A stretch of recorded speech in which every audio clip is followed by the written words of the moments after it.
अस्सलाम वालेकुम स्टूडेंट, उम्मीद है आप सब हैरियत से होंगे। वीडियो लगभग 1 मिनट बाद शुरू होगी, आप जंप करके वहाँ से स्टार्ट भी कर सकते हो।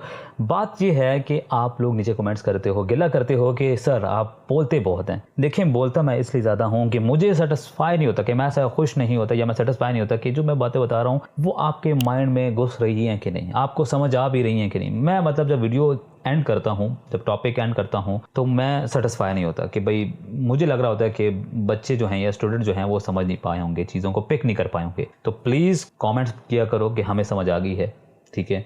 हमें नहीं समझ आई फिर बताया करो क्यों नहीं समझ आई। अब हाँ, मेरी थोड़ी प्रोनाउंसिएशन कमज़ोर है, मतलब ठीक है, मैं ज़ुबान थोड़ी सी अड़ जाती है, तो काफ़ी लोग मजाक उड़ाते हैं, तो कुछ नहीं होता, मैं उनको इग्नोर कर देता हूँ, ठीक है। तो उन चीज़ों को आपने इग्नोर करना है, ठीक है। फोकस करना है कि मैं समझा क्या रहा हूँ, क्या कह रहा हूँ, इन चीज़ों को देखना है, क्योंकि वो ज़रूरी है। वो ये ज़रूरी नहीं है कि सर प्रोनाउंसिएशन सही नहीं करे, सर की ज़ुबान अटक जाती है, तो ये चीज़ों को इग्नोर करना है, ठीक है। इंपॉर्टेंट क्या है, आपने वीडियो किस लिए प्ले की है वो मकसद देखें, क्या वो आपका मकसद पूरा हो रहा है कि नहीं हो रहा। तो चलो स्टार्ट करते हैं आज का टॉपिक। आज का टॉपिक है 1.4.3 how OS manage to run application. इससे पहले हमने देखा था कि कितनी किस्म की ऑपरेटिंग सिस्टम है, टाइप्स ऑफ ऑपरेटिंग सिस्टम, आपको अच्छी तरह समझ आ गया होगा। अब ये है कि ओएस कैसे मैनेज करता है इन एप्लीकेशंस को, या रन कैसे करता है। चलो देखते हैं। Application program run on top of operating system by utilising the resource and services by providing by the operating system. Application program run on top of operating system by utilising the resources and services provided by operating system. The operating system serve as a intermediary between the hardware and application program managing task such as memory allocation and process scheduling and device management. यानी कि processor जो operating system है वो क्या करता है, वो आपकी एप्लीकेशन को रिसोर्सेज प्रोवाइड करता है, जो चीज़ उसको चाहिए वो दे रहा होता है, उनको स्केड्यूल कर रहा होता है कि भाई आपने पहले ये प्रोग्राम रन नहीं होगा, पहले ये होगा, उसके बाद आपने का नंबर है, ठीक है। चलो आपका नंबर ख़त्म हुआ, अभी दूसरे को दे देते हैं, बल्कि आप अभी इंतज़ार करो, दूसरे को दे देते हैं। इस तरह की सारी चीज़ें क्या हैं, वो ऑपरेटिंग सिस्टम हैंडल कर रहा होता है आपके सिस्टम में। लास्ट में मैंने कहा था कि ये मिली सेकेंड्स में होती हैं, आपको फील भी नहीं होता, बल्कि ये नैनो मिली सेकेंड्स में होती हैं और आपको फील भी नहीं होता, मगर ये पीछे ऑपरेटिंग सिस्टम सबको मैनेज कर रहा होता है और आपको लग रहा होता है कि मेरे क्लिक होने से पहले ये फंक्शन हो गया, बट एक्चुअल में नहीं होता ऐसे। फॉर एग्जांपल की कहती है, when a user open a word processing program such as Microsoft Word, the operating system allocate memory for the program to run, manage input output operations such as reading writing files and schedule the program to run on the CPU। यानी कि क्या कहता है कि अगर user ने एक word की फाइल यानी माइक्रोसॉफ्ट वर्ड ओपन कर दिया, तो ऑपरेटिंग सिस्टम क्या करेगा, उसको कह दे, उसको मेमोरी के अंदर, यानी ये आपकी क्या है रैम है, उसमें आपकी एक स्पेस एलोकेट कर दिया है बिफोर ऑन प्रोसेस, मतलब प्रोसेस अभी स्टार्ट नहीं हुआ। अच्छा, उसके साथ उसको वो इनपुट आउटपुट जो चीज़ें भी चाहिए, ठीक है, उसको रीडिंग और राइटिंग के लिए जो डाटा चाहिए वो भी दे देता है, ठीक है। इसी तरह उसके बाद क्या करता है, उसको प्रोसेस शुरू हो जाता है, उसके बाद प्रोसेस होता है, उसका नंबर लगा दे कि भाई आपके बाद इसका नंबर है, देखो, and schedule the program to run on a CPU, ठीक है। पहले सबसे पहले याद रखो, सीपीयू पे प्रोसेस होने से पहले आपका प्रोग्राम कहाँ होता है, रैम में। ये तो बच्चों वाली चीज़ है, शायद आपके माइंड में क्लियर होगा, ठीक है। रैम में आपने इसको लोड कर दिया, रैम के बाद कहाँ जाएगा, सीपीयू में, मगर सीपीयू में डायरेक्टली नहीं जाता, सीपीयू में उस वक्त जाता है जब उसका नंबर आता है, ठीक है, और उससे पहले उसको सारी चीज़ें रिसोर्सेज एक तरह से समझो रैम में वो तैयार हो रहा होता है प्रोसेस होने के लिए।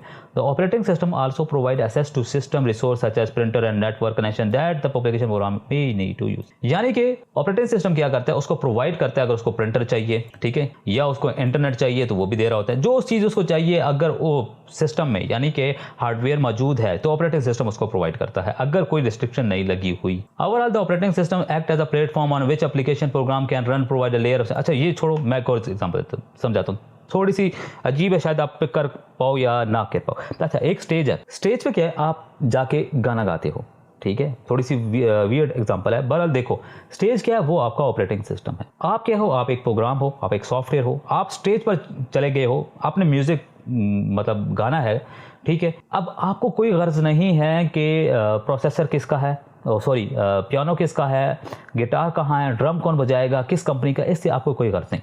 आप स्टेज पर चढ़े हो, ऑपरेटिंग सिस्टम आपका स्टेज है, ठीक है। स्टेज का काम है कि वो चीज़ें आपको प्रोवाइड करे, जो म्यूज़िक आपको जब गाना है, म्यूज़िक आपकी जो म्यूज़िक में जो चीज़ें रिक्वायर्ड हैं वो आपको प्रोवाइड करे, वो साथ में बजाए। तो आपने सिर्फ प्रोग्राम करना है, मतलब काम करना है, ठीक है। और जब आप गाना गाओगे तो वो एक तरह से प्रोसेस हो रहा होता है, ठीक है। समझ आई कुछ बातें। इसी तरह ऑपरेटिंग सिस्टम भी काम करता है, आपको आपके प्रोग्राम को, आपके सॉफ्टवेयर को एक प्लेटफॉर्म देता है, ठीक है, और उसको जो रिसोर्सेज ज़रूरत होती हैं प्रोसेस करने में, काम करने में, वो चीज़ें प्रोवाइड करता है और उनको चीज़ों को मैनेज करता है, ताकि अब आप गाना गा रहे हो, दूसरा आ जाए भाई मुझे गाना गाने दो, ठीक है, तो जो मैनेजमेंट होती है, जो स्टेज वाले जो गार्ड्स होंगे वो उसको चढ़ने नहीं देंगे। इसी तरह ऑपरेटिंग सिस्टम में भी इसी तरह की प्रोटेक्शन होती हैं, जो हर प्रोग्राम को घुसने नहीं देते, भाई पहले एक हो जाए तो दूसरा, तो मतलब ये इस तरह की चीज़ें होती हैं। मगर ये सारी चीज़ें नैनो मिली सेकंड पे होती हैं, हमारे आंखों के सामने नहीं होती, इसलिए हमें फील नहीं होती। बात यहाँ तक समझ आई, चलो आगे चलते हैं। उसके बाद टॉपिक है 1.4.4, यानी कि process management. Process management is an important task of operating system. It allocates system resources to various processes so that they can run efficiently. यानी कि प्रोसेस मैनेजमेंट ऑपरेटिंग सिस्टम का एक अहम काम है। ये सिस्टम के रिसोर्स मुख्तलिफ प्रोसेस को इस तरह लोकेट करता है कि वो इफिशिएंटली चल सकें, ठीक है। यानी ऑपरेटिंग सिस्टम ये देखता है कि कौन सा काम यानी प्रोसेस कब और कितना सीपीयू, मेमोरी या इनपुट आउटपुट डिवाइसेस यूज करेगा।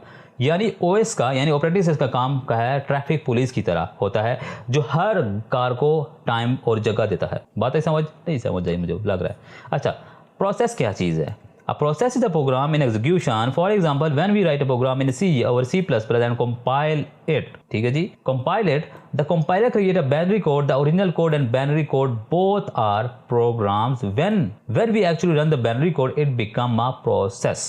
When it become a process. अब ये क्या कहते हैं प्रोसेस एक चलता हुआ प्रोग्राम होता है। प्रोसेस एक चलता हुआ प्रोग्राम होता है। C या C+ में प्रोग्राम लिखें और उसे कंपाइल करें तो कंपाइलर एक बाइनरी कोड बनाता है। ओरिजिनल कोड और बाइनरी कोड दोनों प्रोग्राम्स हैं। जब हम बाइनरी कोड को रन करते हैं तो वो प्रोसेस बन जाता है। बाइनरी कोड को जब हम रन करते हैं तो क्या बन जाता है? प्रोसेस बन जाता है। सिंपल कहूं और आसान कहूं तो प्रोग्राम लिखना एक काम है, लेकिन जब वो चल रहा होता है तो रन हो रहा होता है, तब उसे प्रोसेस कहते हैं। जैसे कि रेसिपी लिखना प्रोग्राम है और उस रेसिपी को फॉलो करना प्रोसेस है। Process is a part of program under execution that is scheduled and controlled by operating system. It controlled by operating system. When a program is loaded in a memory for execution, it become a process. Process program का वो हिस्सा होता है जो चल रहा होता है और जैसे ऑपरेटिंग सिस्टम स्केड्यूल करता है और वो कंट्रोल करता है, जिसे ठीक है जिसे क्या कहते हैं ऑपरेटिंग सिस्टम स्केड्यूल करता है और कंट्रोल करता है। जब कोई प्रोग्राम मेमोरी में लोड होता है ताकि वो चल सके तो वो प्रोसेस बन जाता है। ऑपरेटिंग सिस्टम डिसाइड करता है कि किस प्रोसेस को कब चलना है। जैसे स्कूल का टाइम टेबल डिसाइड करता है कि कौन सी क्लास कब होगी या कौन सा टीचर कब आएगा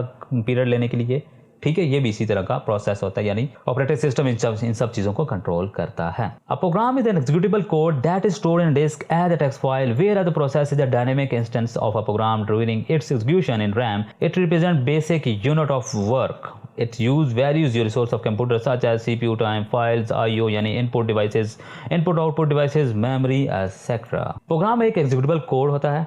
प्रोग्राम एक एग्जीक्यूटेबल यानी इंस्ट्रक्शन ऑफ कोड्स होती हैं जो डिस्क में टेक्स्ट फाइल की सूरत में होता है। यानी याद होगा ना कि 3rd चैप्टर याद है 9th क्लास का, जहाँ पे हम कोडिंग कर रहे थे और कोडिंग जब हम लिखते थे, प्रोग्राम कोड लिखते थे तो उसको हम स्टोर कहाँ करते थे? एक फाइल स्टोर होती थी आपके डिस्क में ही होती थी, यानी आपके CD में ड्राइव में ही सेव होती थी। और जब उसको हम रन करते थे, कंपाइल करते थे, तब वो डिस्प्ले करता था या जो भी हमने लाइन्स लिखी होती थी कोड्स की वो एग्जीक्यूट होती थी, ठीक है। ये वो बात कर रहा है। प्रोग्राम एक क्या है? एग्जीक्यूटेबल कोड होता है जो डिस्क में स्टोर होता है, जबकि प्रोसेस एक डायनेमिक चलता हुआ वर्जन होता है उस प्रोग्राम के जो रैम में होता है। प्रोसेस का काम सिस्टम के छोटे यूनिट होता है। प्रोसेस का काम सिस्टम के छोटे यूनिट होता है। ये सीपीयू के time, files, input output devices में मेमोरी वगैरह यूज करता है। यानी कि प्रोग्राम फाइल मेन होता है, जैसे किताब, और प्रोसेस रैम में चलता है। जैसे कोई बंदा किताब पढ़ रहा हो, प्रोसेस जो है वो प्रोसेस को चलाने के लिए कंप्यूटर के पार्ट्स चाहिए होते हैं, जैसे सीपीयू और मेमोरी। कुछ बात समझ आ रही है? लिंक हो रही है कि नहीं हो रही? सिंपल मैं कहूँ कि प्रोसेस क्या है जी, जब आपका टास्क यानी जब आपका प्रोग्राम रन होगा तो वो क्या होगा? प्रोसेस हो रहा होगा। हम कहते हैं ना प्रोसेसिंग, प्रोसेस, ये वो चीज़ है। अब वो प्रोसेस कैसे चलता है? ये सारी कहानी लिखी हुई है, ठीक है। उसके अंदर बाइनरी कोड होता है, कंपाइल होता है तो बाइनरी कोड में कन्वर्ट हो जाता है। अब बाइनरी कोड क्यों कन्वर्ट होता है? क्योंकि हार्डवेयर को समझ आती है बाइनरी कोड, उसके अलावा तो समझ नहीं आती। और प्रोग्राम प्रोसेस होने से पहले कहाँ पे लोड होता है, रैम में लोड होता है, तो वो इस तरह की चीज़ें बातें सारी लिखी हुई हैं। वेरियस स्टेटस ऑफ प्रोसेस, यानी कि there are 5 state of process which are start, ready, running, waiting and terminate as shown in figure. यानी कि 5 स्टेट हैं प्रोसेस के, जैसे start, ready, running, terminate, wait, ये सारे प्रोसेस हैं। स्टार्ट क्या होता है? जब प्रोसेस शुरू होता है। रेडी क्या होता है? जब प्रोसेस चलने के लिए तैयार होता है। रनिंग क्या होता है? रनिंग जब प्रोसेस सीपीयू यूज़ कर रहा है। वेटिंग क्या है जी? जब प्रोसेस किसी चीज़ का इंतज़ार कर रहा है, जैसे इनपुट या आउटपुट के लिए जो भी होता है ना। टर्मिनेट क्या है? जब प्रोसेस का काम मुकम्मल हो जाता है या होता है। सबसे पहले स्टेट क्या होती है? Start new state. This is the first state of process when it is created any new operation or service that is requested by program for execution by the process is known as new state of process। यानी start या new state वो पहला stage होता है जब एक process create होता है। जब कोई प्रोग्राम प्रोसेसर से कोई काम करवाना चाहता है तो उस वक्त वो प्रोसेस न्यू स्टेट में होता है। जैसे आप मोबाइल पर गेम ओपन करते हैं, जैसे ही ऐप चलती है प्रोसेस स्टार्ट होता है। उसके बाद स्टेट है ready state. A process is said to be in ready state when it is ready for execution, but it is waiting to be assigned to the process by operating system। Ready state वो stage हो है जब process चलने के लिए तैयार होता है, लेकिन अभी प्रोसेस को असाइन यानी प्रोसेसर को असाइन होने का इंतजार कर रहा होता है। जैसे एक स्टूडेंट एग्जाम देने के लिए तैयार है, लेकिन अभी उसे हॉल में बुलाया नहीं गया। रनिंग स्टेट क्या होती है जी? A process is said to be in running state when it is being executed by the processor. A processor is assigned to be a processor for execution of operating system. Running state तब होती है जब process actual में चल रहा होता है, यानी प्रोसेसर उसे एग्जीक्यूट कर रहा होता है। स्टूडेंट यानी कि स्टूडेंट अब हॉल में पेपर दे रहा है, यानी काम चलना शुरू हो गया है। ब्लॉक स्टेट या waiting state. A process is in a blocked और waiting state when it is not under execution, it is waiting for resource to become available. यानी ब्लॉक या वेटिंग स्टेट में प्रोसेस रुक गया होता है क्योंकि जरूरी चीज यानी रिसोर्स अवेलेबल नहीं होती, जो भी उसको चाहिए वो उसको मिल नहीं रहा। जैसे कि एग्जांपल के जैसे हम जस्ट स्टूडेंट की बात करें तो स्टूडेंट एग्जाम दे रहा है, लेकिन उसका पेन खत्म हो गया। अब वो पेन का इंतजार कर रहा है कि तब तक मुझे नया पेन नहीं मिलता, मैं नहीं लिख सकता। टर्मिनेट स्टेट यानी अ process is a terminated state when it is complete execution. यानी कि टर्मिनेट वो स्टेज है जब प्रोसेस अपना काम मुकम्मल कर दे या खत्म हो जाए। उसके बाद है thread and process. In a programming there are 2 basic unit of execution, a process and thread, ठीक है। They both execute a series of instruction. अब ये क्या कहता है? अब प्रोग्रामिंग में 2 बेसिक एग्जीक्यूशन यूनिट्स होती हैं। कौन सी होती हैं? प्रोसेस और थ्रेड। दोनों क्या करते हैं? इंस्ट्रक्शन को एग्जीक्यूट करते हैं। यानी कि कंप्यूटर एक काम करने के लिए या तो प्रोसेस बनाता है या उस प्रोसेस के अंदर छोटे थ्रेड्स बनाता है। दोनों इंस्ट्रक्शन चलाते हैं। समझ आई बात? यानी कि एक प्रोसेस है, उसके और छोटे छोटे टास्क डिसाइड कर दो, ठीक है। एक जो मेन वो है ना प्रोसेस है, उसके डिफरेंट थ्रेड्स कर दो, यानी ये टास्क 1, टास्क 2, टास्क 3, ये सारे छोटे छोटे कर करके प्रोसेस बन जाएगा। A process is an instance of a program that is being executed. A process may be made of multiple threads. अब ये क्या कहता है? देखो, प्रोसेस एक चलता हुआ प्रोग्राम होता है, जैसे कि हम पढ़ते आ रहे हैं, सुनते आ रहे हैं। एक प्रोसेस को अंदर कई थ्रेड्स हो सकते हैं, यानी कि कई टास्क हो सकते हैं। उनको छोटे छोटे टास्क में डिफाइन कर देते हैं कि यार ये काम करने के बाद ये वाला इस तरह से। समझ आ रही कुछ बात? थ्रेड्स टास्क से लिंक करना, बट आपने वर्ड थ्रेड ही यूज करना है जब आप इसकी आंसर दोगे या जो भी कर लिखोगे जहाँ पे ना, ठीक है। थ्रेड्स यूज करना। थ्रेड सिर्फ ये समझ लो कि छोटे छोटे प्रोसेस के और प्रोसेस का नाम डिसाइड वो मतलब डिस्ट्रीब्यूट करना। A thread is a basic order sequence of instruction within a process that can not be executed independently. The threads are made of and exist within a process, ठीक है। Every process has at least 1 thread. अब ये क्या कहता है? Thread एक छोटी सी instruction chain होती है जो प्रोसेस के अंदर होती है और अकेले नहीं चल सकती। थ्रेड हमेशा प्रोसेस के अंदर होते हैं। हर प्रोसेस में कम से कम एक थ्रेड होता है। मिसाल के तौर पर जो ट्रेन है ना, पूरी ट्रेन है, वो एक प्रोसेस है। अब जो ट्रेन की बोगियां हैं, एक डब्बा जो क्या कहते हैं डब्बा होता है, दूसरा डब्बा, तीसरा डब्बा, वो क्या है? वो एक थ्रेड है। वो थ्रेड से मिलकर क्या होता है? प्रोसेस है। और वो क्या है? एक चेन है ना, कि पहली बोगी के बंदे मतलब उसमें बैठाओ, फिर दूसरी बोगी में बैठाओ, फिर तीसरी में। इसी तरह पहले थ्रेड 1 का टास्क कंप्लीट करो, थ्रेड 2 को करो, इस तरह से फिर उसका क्या होता है? ट्रेन चलती है और इसी तरह टास्क कंप्लीट होते हैं, प्रोसेस होता है। उसके बाद है comparison between process and thread, मतलब कि प्रोसेस और थ्रेड के अंदर फर्क या क्या है। An executive instance of a program is called a process. यानी कि जो प्रोग्राम एग्जीक्यूट हो रहा होता है, रन होता है, उसको क्या कहते हैं, प्रोसेस कहते हैं। A thread is a subset of the process, यानी प्रोसेस का और उसका जो छोटा सा सेट होता है सबसेट होता है। ठीक है जी, समझ आई बात कि नहीं। और ये क्या होता है, ये प्रोसेसर का नहीं, प्रोसेस का हिस्सा होता है। It has its own copy of the data segment of the parent process. ठीक है जी, इसके पास अपना डाटा होता है जो दूसरे प्रोसेस से अलग होता है। It has a direct access to the data segments of its process, यानी कि थ्रेड प्रोसेस का डाटा यूज कर सकता है सीधा। समझ आई बात। थ्रेड क्या करता है, प्रोसेस का डाटा यूज करता है। जो प्रोसेस के पास डाटा होता है वो सिर्फ उसी के पास होता है और किसी जो प्रोसेसर है उसके पास नहीं होता, मगर ये इसका डाटा यूज करता है इस तरह से। Any change in the process does not affect other process. अब ये क्या करता है जी, एक प्रोसेस में चेंज करने से दूसरे प्रोसेस पर कोई असर नहीं होता। यानी कि आपने एक फाइल ओपन की है, ठीक है, आपने उसका इंस्ट्रक्शन चेंज कर दी, मगर जो दूसरा प्रोसेस है उसके अंदर इफेक्ट नहीं होगा, वो इसी पे काम होगा, इसी पे फर्क होगा। ठीक है, इससे ये इस प्रोसेसर को कुछ भी मसला नहीं आएगा। Any change in the thread may affect the behaviour of other threads of the process. अब ये क्या कहता है जी, एक थ्रेड में चेंज दूसरे थ्रेड्स को असर कर सकता है। यानी कि एक बोगी में इंजन फेल हो जाए तो सब बोगियां रुक सकती हैं। बिल्कुल ऐसा ही है ना। क्यों, थ्रेड क्या होता है, थ्रेड होता है प्रोसेस के अंदर। अब अगर एक थ्रेड में मसला आ गया तो हो सकता है दूसरा थ्रेड एग्जीक्यूट ही ना हो। Process run in a separate memory space. बिल्कुल सही, ये प्रोसेस जो है वो एक अलग-अलग सबको आपको पता है, मेमोरी एलोकेट हो जाती है, भाई आपकी इतनी मेमोरी ऐसी में काम करना। Thread run in shared memory space, यानी कि थ्रेड क्या है, जो उसको शेयर्ड मेमोरी दी गई है उसी में चल रहा होता है। Process is controlled by the operating system. Process को कौन कंट्रोल करता है जी, ऑपरेटिंग सिस्टम कंट्रोल करता है। जबकि threads are controlled by programmer, यानी डेवलपर इसको कंट्रोल करता है कि ऐप के अंदर कितने थ्रेड्स बनने हैं। मतलब छोटे छोटे टास्क को उसको करता है कि पहले ये टास्क होगा तब ये काम होगा, उसके बाद फिर ये वाला काम होगा, उसके बाद ये वाला काम होगा। समझ आई बात। इस तरह के ना वो छोटे छोटे टास्क बनाता है। जब ये जैसे कि स्टूडेंट इसको बटन क्लिक करेगा तो आपने फिर ये वाला फंक्शन करना है, और जब ये वाला फंक्शन हो जाएगा फिर आपने ये वाला करना है। तो ये क्या है, ये डेवलपर बनाता है, ये टास्क बनाता है, ये थ्रेड्स बनाता है इसके अंदर। Processor are independent. Processor independent है, किसी पे डिपेंड नहीं करता, मगर थ्रेड्स क्या है, वो डिपेंड करता है किस पे डिपेंड करता है। थ्रेड आपस में कनेक्टेड होते हैं ना, जैसे कि मैंने बोगी की एग्जांपल दी है, तो वो आपस में लिंक होते हैं। जबकि टास्क 1 कंप्लीट होगा तो टास्क 2 होगा, टास्क 3 होगा तो तब मैं होऊंगा, अदरवाइज मैं नहीं होऊंगा। तो क्या ये डिपेंडेंट होती हैं। एक थ्रेड फेल हो जाए तो दूसरा थ्रेड नहीं क्या कहते हैं, एग्जीक्यूट होगा। बात यहां तक समझ आई। उसके बाद है जी process scheduler. A process scheduler is a part of the operating system that manage the execution order of the process by the CPU. It ensure efficient and fair use of CPU time by allocating processing time based on the specific schedule algorithm.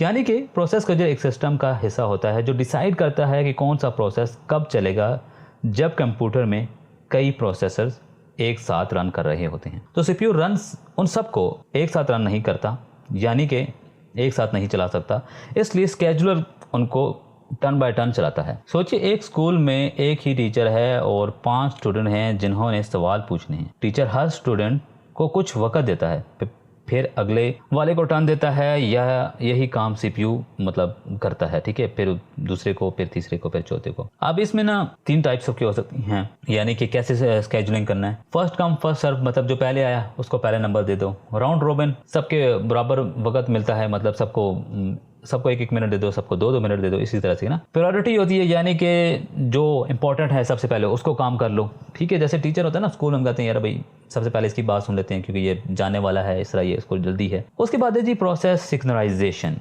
A process synchronization is a method used to coordinate multiple processes or threads that share resources. It prevents issue like race conditions. It prevents issue like race condition which occur when process try to access the same memory at the same time. The operating system controls the execution order to avoid conflict. यानी synchronization का मतलब होता है कि कई process जब एक ही resource use कर रहे हों तो उनके काम इस तरह से हो कि कॉन्फ्लिक्ट ना हो, डाटा गलत ना हो। अब ये क्या बात हो रही है, समझ नहीं आई ना। देखो सोचो 2 अलग एक ही फाइल को एक ही साथ एडिट कर रहे हैं। एक फाइल को 2 बंदे एक साथ एडिट कर रहे हैं, अगर दोनों ने अलग अलग चीजें लिख दी तो फाइल खराब हो सकती है। सिंक्रोनाइजेशन इंश्योर करता है कि एक वक्त में सिर्फ एक बंदा उस फाइल को चेंज करे। अभी भी शायद समझ आई हो। देखो वर्ड की फाइल है, वर्ड की फाइल आप 2 दफा ओपन नहीं कर सकते। आपने एक दफा फाइल ओपन की हुई है, ठीक है, आप यूज कर रहे हो, ठीक है, और दूसरा बंदा है वो भी उस फाइल को ओपन करके बैठा है और उसके अंदर चेंजिंग कर रहा है। अब वो चेंज जो है वो सेव नहीं होगा। जो जिसने पहले से ओपन किया है वो चेंज कर पाएगा, या वो आपको कहेगा जी आप क्लोज करो, जो दूसरा यूज कर रहा है उसको होगा। तो ये कहता है इस तरह की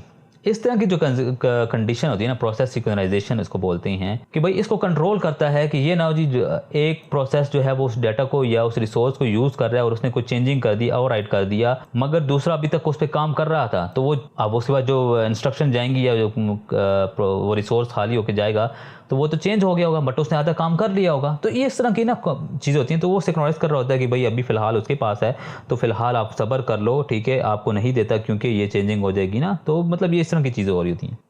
interrupt are signal that alert the CPU to event that need immediate attention. When a interrupt occur the CPU stop its current state task, save its state and run a special program called interrupt service routine ISR to handle the event. For example when receive an email the system interrupt the CPU to process the email quickly. अब ये क्या interrupt आपको word से समझ आ रहा होगा मतलब क्या बनता है, ठीक है। इंग्लिश में अगर आप इसका तर्जुमा करो तो आपको वही मतलब है जो आपको समझ आ रहा है। बेसिकली अब यहाँ पे कंप्यूटर में क्या होता है, इंटरप्ट एक सिग्नल होते हैं, मतलब जो सिग्नल नहीं होते, जो सीपीयू को मिलता है जब कोई अर्जेंट काम हो जाए या अर्जेंट काम आ जाए। जब इंटरप्ट आता है सीपीयू अपना करंट काम यानी जो काम प्रोसेस हो रहे थे उनको छोड़ देते हैं और जो अर्जेंट काम होता है उसको हैंडल कर रहा होता है। आप किसी दोस्त से बात कर रहे हैं और अचानक आपका फोन बजता है, आप बात रोक कर फोन उठाते हो, यही वो इंटरप्ट है। इंटरप्ट हुए कि नहीं, ये इसी तरह सीपीयू भी इंटरप्ट होता है जब कोई इंपॉर्टेंट चीज़ आ जाए, जैसे कि हार्डवेयर इंटरप्ट होना, सॉफ्टवेयर इंटरप्ट होना।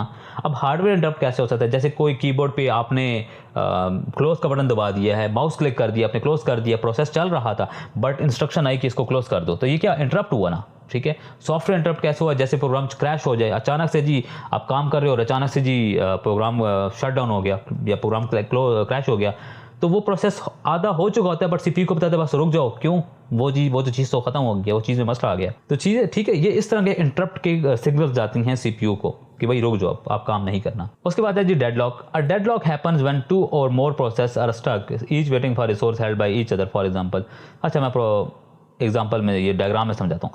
ये दो प्रोसेस हैं, ठीक है जी। अब प्रोसेस 1 को क्या चाहिए, रिसोर्स 2 चाहिए अपना काम मुकम्मल करने के लिए, ठीक है। मगर प्रोसेस 1 के पास R1 है, वो कहता है जी मैं R1 को रिलीज नहीं करूंगा जब तक मुझे R2 नहीं देते, क्यों, मैंने R2 मुझे दो, मैं ताकि काम करूं। प्रोसेस 2 कह रहे जी मेरे पास R2 मौजूद है मगर मुझे R1 चाहिए अपना काम मुकम्मल करने के लिए। ये अपना R1 रिलीज नहीं कर रहा, ये अपना R2 रिलीज नहीं कर रहा। तो इससे क्या होता है, डेडलॉक होता है, मतलब दोनों प्रोसेस अपने रिसोर्सेज को होल्ड कर लेते हैं। कहते भाई नहीं जी मुझे तुम वो चीज़ दे दो, मैं अपना काम मुकम्मल कर लूँ। वो कहते नहीं जी तुम्हारे पास जो चीज़ है वो मुझे दे दो, मैं अपना काम मुकम्मल कर लूँ। तो ये जब होता है तो इसको क्या कहा जाता है, डेडलॉक, ठीक है।